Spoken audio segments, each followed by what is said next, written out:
테슬라가 가야 시장이 간다. 여러분 오늘 정말 드라마틱한 하루였죠. 파월 의장의 인터뷰 이후에 시장이 정말 인터뷰점을 그점으로 급등했다가 급락했다가 다시 또 살아났다가 테슬라도 예외는 아니었는데요. 자, 여러분 잘해봅시다. 오케이. 테슬라가 피터 린치가 선호하는 은퇴했지만 현역에서 이분은 그가 현역 시절에 피터 린치가 추구하는 그 종목의 수준에 굉장히 근접하고 있다라고 하는 보고서가 나와서 함께 소개해 드리려고 하는데요. 그럼 피터 린치는 미즈놀에서 투자의 교과서로 삼는 투자 전설입니다. 흔히 우리가 피터 린치 얘기할 때는 그 와이프가 장 보고 오면은 뭐 영수증 받아가지고 뭐 했나 이 정도로 알고 있는데, 사실 피터 린치의 책을 월가의 영웅이라든지 이기는 투자법이라든지 투자는 어떤 방법이라든지 이런 책을 읽어보면 정말 천재였구나라는 사실을 다시금 알게 되는데요. 텐베거라는 말 들어보셨죠? 텐베거. 흔히들 말하는 10배 가는 주식. 이 텐베거라는 말을 가장 많이 사용했던 이분이 처음 시작했던 것으로 알려져 있거든요. 그 텐베거란 말을 제일 먼저 시작한 소개한 이도 바로 피터 린치라는 사실을 아는 이는 많지가 않습니다. 여러분 이 영상 다음 영상으로 다음 3시간 영상 바로 올려드릴게요. 테슬라 투자에 있어서 조심해야 될 13가지 이유, 이 리포트도 아주 흥미롭거든요. 자, 다시 한번 돌아와서 자, 피터 린치가 이야기하는 텐베거의 가장 가까워진, 그러니까 피터 린치는 현역 시절에 종목들을 선정함에 있어서 정말 그 숫자가 어마무지했잖아요. 심지어는 버핏 할아버지도 나 저 정도는 못한다. 100몇 가지였으니까. 근데 그 중에서도 계속 텐베거의 종목들을 구별했잖아요. 파박하게 구별하고, 그렇죠? 그 구별하는 기준이 있었어요. 기준. 그 피터 린치가 사용하는 PEG라고 하는 어떤 개념, 보통 한 배짜리 얘기를 하는데 그 기준에 테슬라가 점점점 가까워지고 있다는 소식입니다. 굉장히 리포트가 흥미롭습니다. 자, 조금 더 제가 풀어가 보자면, 자, 피터 린치는 그의 책 중에 그 Beating the Street이라는 책이 있거든요. 거기서 어떤 얘기를 하냐면 자기는 좋아하는, 자기가 투자의 정말 그 선망 대상으로, 텐베거의 선망 대상으로 삼는 주식, 그 기업의 몇 가지 기준이 있는데, 첫 번째는 튼튼한 기업, 재무지표나 이런 게, 두 번째는 턴어라운드 기업, 세 번째는 빠르게 성장하는 기업, 몇 가지 더 있는데요. 총 6가지의 범주로 나누었거든요. 피터 린치가 빠르게 성장하는 기업을 선호했어? 네, 맞습니다. 특별히 연간 수익이 20% 이상 되는 그러한 기업들을 기가 막히게 발굴해내는 인사이트가 있었습니다. 피터 린치는 투자자의 가장 큰 이익은 빠르게 성장하는 기업에서 나온다고 여러 번 역설을 했고요. 물론 이렇게 빠르게 성장하는 기업은 우리 많이 들어봤죠. 하이 리스크 하이 리턴. 그만큼 리스크도 크다라는 사실을 잊지 않았습니다. 그러면서 그 위험을 좀 제거하기, 리스크를 좀 제거하기 위한 몇 가지 가이드라인을 제시했는데요. 첫 번째, 빠르게 성장하는 업계의 대표적인 리더 테슬라. 매년 이번에 조금 못 미쳤지만 50%의 성장률을 보장 개런티하고 큰 소리 쳤던 테슬라만큼, 지난번 우리가 3시간 영상에서 보셨죠. 성장성을 따라올 전기차는 없었죠. 두 번째가 뭐였냐면 이제 인벤토리거든요. 재고. 사실 인벤토리의 여부는 우리 투자자가 굉장히 쉽게 반드시 확인해야 될 부분입니다. 여러분 기억하십니까? 작년 가을 정도에 그 전에 이제 공급망의 문제, 롱비치항, LA 항구에 막 배가 둥둥둥 떠 있었잖아요. 그저 큰 그 화물 석선이. 인벤토리가 모자라고 되게 힘들었는데, 다 또 인벤토리를 내고 난 다음부터는 또 문제가 생겨가지고 재고가 너무 쌓여 있어서 리테일 업종들, 뭐 타겟이라든지 뭐 코스코라든지 이런 기업들의 주가가 곤두박질쳤던 거 기억나시죠? 사실 인벤토리는 투자자에게 있어서 그 기업, 뭔가를 파는 기업을 분석하고 조사함에 있어서 반드시 짚어야 되는 부분 중에 하나죠. 근데 여러분 아시다시피 테슬라의 재고 수준은 어떻죠? 거의 없어서 못 팔 지경이죠. 그렇죠? 반면에 작년에 상하이 공장 코로나 때문에 락다운되고 해서 인벤토리가 좀 재고가 쌓인다라고 하는 얘기가 들었을 때 테슬라 주가가 굉장히 휘청이었다는 사실도 꼭 기억하시기 바랍니다. 자, 그다음 이제 PEG라는 개념이거든요. 보통 이제 한 배의 PEG를 선호했는데 아직 테슬라는 한 배까지는 올라오지 않았어요. 근데 이 리포트에 따르면 곧 얼마 안 있어 머지않아 테슬라가 1.8배의 PEG를 기록할 것으로 예상한다고 합니다. 아시다시피 테슬라는 수년 동안 전기 자동차 분야에서 굉장히 빠른 속도로 성장 발전한 기업이었습니다. 폭스바겐, GM, 도요다, 포드, 현대차, 기아차 굉장히 주요한 제조업체도 최근 몇 년 동안 굉장히 빨리 성장하고 있지만 그 속도 면에서는 사실 따라잡지 못하지요. 그렇죠? 지금 보고 계시는 요 예쁜 색깔을 보시면은 현재 미국 전기차 시장에서의 테슬라가 차지하는 위치 비교가 되지 않죠. 모델 Y 이만큼, 그다음에 모델 3 시장 점유율 1, 2위를 테슬라가 다 독식하고 있고요. 이 하나의 파일을 본다면 절반이 넘죠. 한 60% 정도, 그렇죠? 그 나머지를 가지고 포드, 머스탱 마하2라든지 테슬라 또 있네요. 모델 S라든지 쉐보레 볼트라든지 모델 X 또 있네. 현대 아이오 Q, 기아 EV6 참 현대 기아도 이쁘게 나왔는데 그렇죠?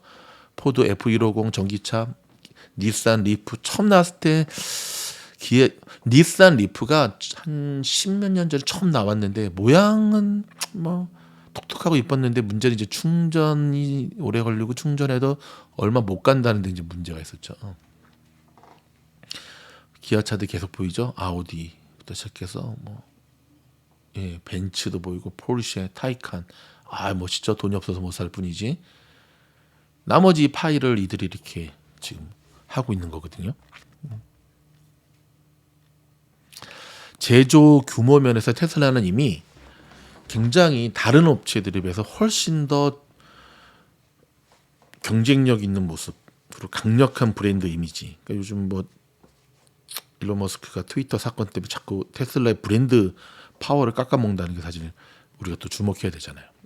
그다음에 이제 오토파일럿, 그렇죠? 자, 그다음에 이제 그다음 요 사진을 보시게 되면 이쪽이네요. 자, 좀 확대해서 볼게요. 이렇게. 자, 인벤토리입니다. 자, 앞서도 말씀드렸지만 그러니까 테슬라뿐만 아니라 어떤 무엇인가를 파는 회사를 볼 때는 항상 인벤토리 체크하셔야 된다는 말씀드렸잖아요. 자, 테슬라의 재고를 절대 달러 금액, 미결수, 일수, 마지막으로 첫 번째 요게 세 가지 지금 모습이 나오잖아요. 인벤토리를 이제 달러 금액으로 지금, 그다음에 이건 중간 패널 같은 경우는 미결제 일수, 마지막으로는 분기별 쿼럴리 판매 비율을 보여주는데요. 자, 피터 린치가 가장 빠르게 성장하는 기업을 좋아한다 그랬잖아요. 지금 맨 위 상단 패널을 이렇게 맨 위 차트를 이렇게 보시게 되면 테슬라의 재고는 달러 금액 기준으로 빠르게 성장해서요. 최근에 12.84 빌리언까지 도달한 것을 볼 수가 있고요. 하지만 이제 중간층에 보면 얘는 좀 이렇게 좀 꺾였잖아요. 그렇죠? 테슬라의 인기와 수요가 너무 강해서 재고가 평균 이하인 것을 알 수가 있어요. 이거 참 좋은 거죠. 현재 미결제 재고 일수가 과거 평균인 79일보다도 훨씬 낮은 57임을 알 수가 있어요. 하단 패널 같은 경우도 현재 재고가 매출의 52.8%에 불과해서 과거 평균인 71%보다도 훨씬 낮다는 것을 알 수가 있어요. 결론적으로 여기 보면 그다음 차트가 하나 없었네. 테슬라의 성장과 재고 관리가 굉장히 건전하다는 것을 알 수가 있죠. 그동안 있었던 사실 문제들도 중국 상하이의 코로나로 인한 락다운, 그렇죠? 공급망의 문제, 뭐 이런 굉장히 어려움. 근데 이건 테슬라만의 문제가 아니잖아요. 전 세계 기업들의 공통적인 문제였는데 이것들을 잘 해치고 나왔다는 것을 알 수가 있습니다. 자, 그 다음에 또 한 가지, 요걸 또 보셔야 되거든요. 자, 앞서 제가 말씀드렸던 대로 테슬라의 피터 린치가 즐겨 사용하는 PEG 개념이 있거든요. 보통 이제 요 PEG 곱하기 1, 한 배, 1이 나오는 것을 굉장히 중요하게 생각했는데 현재 이 PEG에 대한 추정치가 보시게 되면은 아직 1이 안 돼요. 여기 보면 뭐 0.83, 그렇죠? 0.80. 하지만 지금과 같은 성장 속도로 EPS가 계속 발전하게 된다면 향후 5년 아니죠. 5년 안에 1.92, 1.85를 달성한다는 수치가 나옵니다. 야, 이건 진짜 어마어마한 거죠. 그러면서 이 어닝 에스티메이트를 계속해서 보여주고 있죠. 2023년, 24년 이게 이제 어닝에 대한 에스티메이트 추정치 계속 이렇게 성장해가는 모델치를 보여주고 있는 겁니다. 사실 이제 테슬라를 종교처럼 신봉하는 이들은 이러한 모습을 보고 테슬라에 대한 절대적인 그 믿음을 갖고 있는 거죠. 그렇죠? PEG 비율이 1배 이상인 것 외에도 테슬라 투자에는 몇 가지 뭐 위험도 있습니다. 뭐 다른 기업들의 계속 추격해오는 경쟁, 뭐 BYD부터 시작해가지고 그렇죠? 그리고 뭐 미즈노에서 줄기차게 얘기하죠. 바이든과 빨리 화해해라. 응? 정치 색깔이 너무 강하다는 것. 그 다음에 뭐 지난 주말에 이제 트위터 어느 정도 흑자 전환 직전에 있다고 하는데 구체적인 수치를 밝히지 않은 것들 여전히 저는 마음 같아서는 트위터를 빨리 팔아버렸으면 좋겠어요. 사실은. 그러니까 테슬라가 비트코인과 연계될 때 좀 느낌 안 좋았고요. 그 다음에 트위터랑 연계될 때 결국 그게 계속 발목을 잡고 있는 거잖아요. 그렇죠? 자, 그럼에도 불구하고 이 리포트는 테슬라가 피터 린치가 현역 시절에 그토록 좋아했던 템베거의 기준치에 가장 가깝게 근접하고 있다는 사실을 여러 데이터를 통해서 우리에게 보여주고 있습니다. 자, 그렇다면 오늘 테슬라 어떻게 갔을까요? 한번 볼까요? 자, 오늘 1.05 맞나요? 그렇죠. 1.05 올라서 196.81을 기록하고 있는데 며칠째 하나 둘 셋 넷 며칠째 지금 200불 돌파를 앞에 두고 조금씩 거래량이 빠지고 있어요. 이렇게. 그렇죠. 쉽지가 않은 모양새예요. 그러니까 요까지 올라온 것 사실 따지고 보면 101불에서부터 거의 96% 아닙니까? 96%? 96%의 급성장 과연 테슬라 말고 누가 이 일을 할 수 있을까? 아니 잡주들이라든지 스퀴즈 종목들 빼고 아마 테슬라의 이 풋옵션에 베팅하고 쇼 쳤다가 폭망한 이들 정말 많을 거예요 이번에도. 근데 사실 요쯤 돼도 많은 이들이 이제는 한번 끊고 가야 되지 않는가라는 얘기를 정말 많이 하거든요.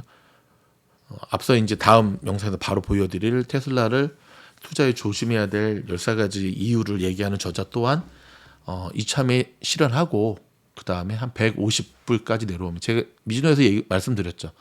요 갭 보이시죠? 갭을 매크로 다시 내려올 건데 150불까지 내려오면 그때 다시 한번 들어가는 게 어떨까라고 하는 리포트를 바로 이어서 여러분에게 보여드리도록 하겠습니다. 여러분 저희 영상이 도움이 됐다고 한다면 좋아요 한번 눌러주시고 구독 눌러주시고 그러면 좋은 영상으로 찾아뵙겠습니다. 고맙습니다.